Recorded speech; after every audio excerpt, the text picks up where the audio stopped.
ഇന്ന് ഈ സൈറ്റ് തന്നെ ഹാക്ക് ചെയ്ത് കളയാം.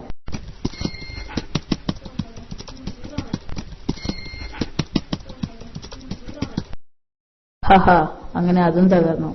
ആ സിംഹം കാരണം എന്റെ ബിസിനസ് തകർന്നു. ശരിയാ, അവൻ എന്റെ സൈറ്റും ഹാക്ക് ചെയ്തു. ശരി, ഞാനൊന്ന് നോക്കട്ടെ. അവനിട്ടൊരു പണി കൊടുക്കണമല്ലോ. ശരി, ഞാനൊന്ന് നോക്കട്ടെ.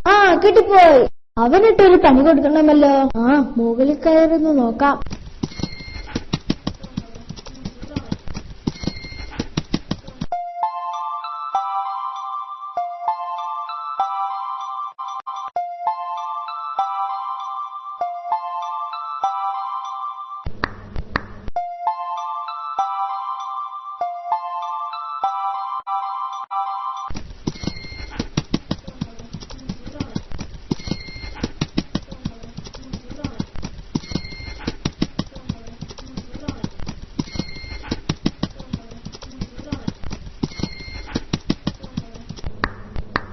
കിട്ടിപ്പോയി. ഇതവനൊരു പാരയായിരിക്കും. ഇവിടെ അവന്റെ പ്രൊഫൈൽ അങ്ങ് ചേർക്കാം.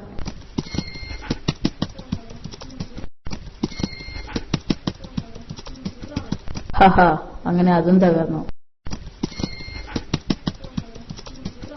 ഹഹാ, അങ്ങനെ അതും തകർന്നു. Voice message for you. അങ്ങനെ കഴിക്കുന്ന പണമെല്ലാം മറ്റൊരു സൈറ്റ് തട്ടിയെടുക്കുന്നു. അങ്ങനെ ഒരു സൈറ്റോ? അത് ഹാക്ക് ചെയ്തിട്ട് ബാക്കി കാര്യം. അയ്യോ, എന്റെ സമ്പാദ്യമെല്ലാം പോയേ. അങ്ങനെ ആ ദുഷ്ടൻ ഒരു പാഠം പഠിച്ചു.